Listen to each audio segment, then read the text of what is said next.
और एक नहीं मैंने जानी और कितनी कहानियां ऐसी पढ़ रही हूं कि आंखों में आंसू आते हैं। और फिर क्या आप एक एसआईटी बना लीजिए। मेरा सवाल है सरकार से भी और प्रशासन से भी, हम ये जो स्पेशल इन्वेस्टिगेटिव टीम बनाते हैं वो कोई भी घटना घट जाने के बाद उसकी जांच की जा रही है, दोषियों को कड़ी सजा दी जाएगी।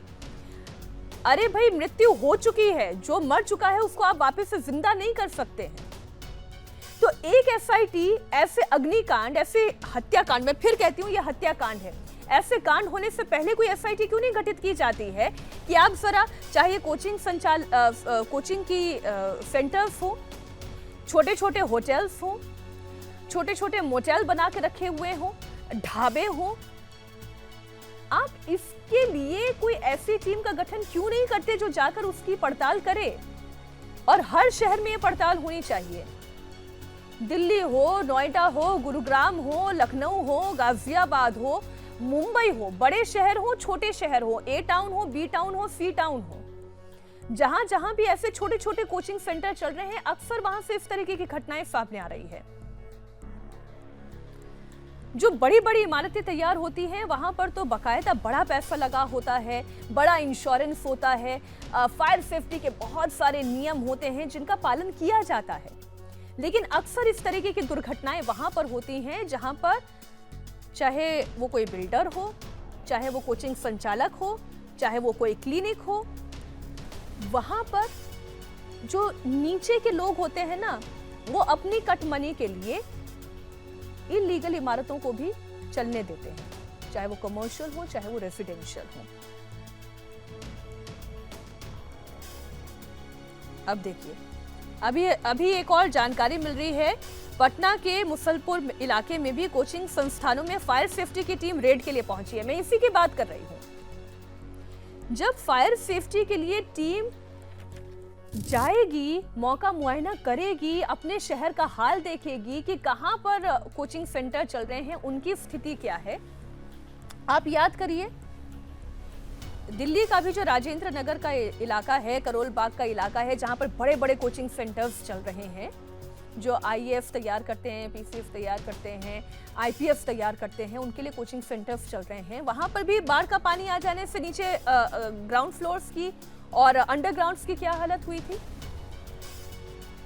जब तक आप खुद प्रीएम्प्टिव मोड पर जांच नहीं करेंगे, प्रिकॉशनरी स्टेप्स आप नहीं उठाएंगे, तब तक हमारे देश में इस तरीके की आग की घटनाएं होती रहेंगी, मासूम अपनी जान गंवाते रहेंगे और उसके बाद फिर आप बनाते रहिए एसआईटी। हालांकि इस मामले में जो अभी तक कार्रवाई हुई है वो मैं आपको बता दूं, प्रशासन और पुलिस ने कार्रवाई करते हुए 4 आरोपियों को गिरफ्तार किया है।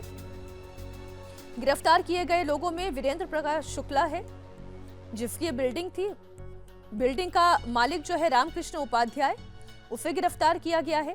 पेट शॉप का मालिक है तुषांक कृष्ण जायसवाल, उसे गिरफ्तार किया गया है।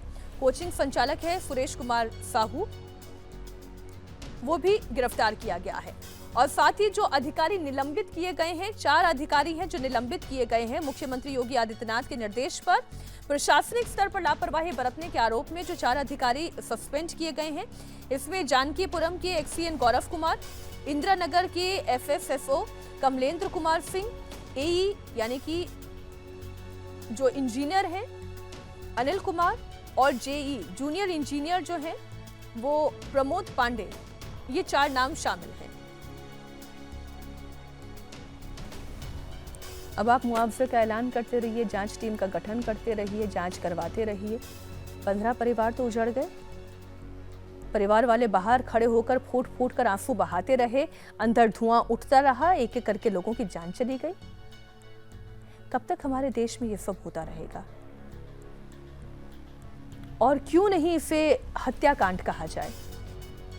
क्योंकि सारे नियम पता होने के बावजूद, चाहे वो एलडीए के प्रशासनिक अधिकारी हो, चाहे ये मोटा पैसा कमाने वाले बिल्डिंग के मालिक हो, संचालक हो, सबने अपनी जेब गरम करने के लिए ही नियम कानून का उल्लंघन किया ना।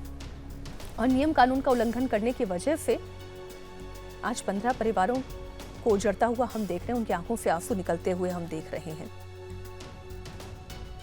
मैं तो यही कहूंगी कि हमारे देश में क्यों हम कोई घटना घट जाने के बाद सचेत होते हैं और फिर एसआईटी का निर्माण करते हैं और उसके बाद जांच होती है और वो भी फिर एक ना एक दिन ठंडे बस्ते में चली जाती है और लोग भूल जाते हैं कि हाँ, कभी अलीगंज में 15 लोग मारे गए थे, कभी दिल्ली के मालवीय नगर में 21 लोगों ने अपनी जान गंवाई थी।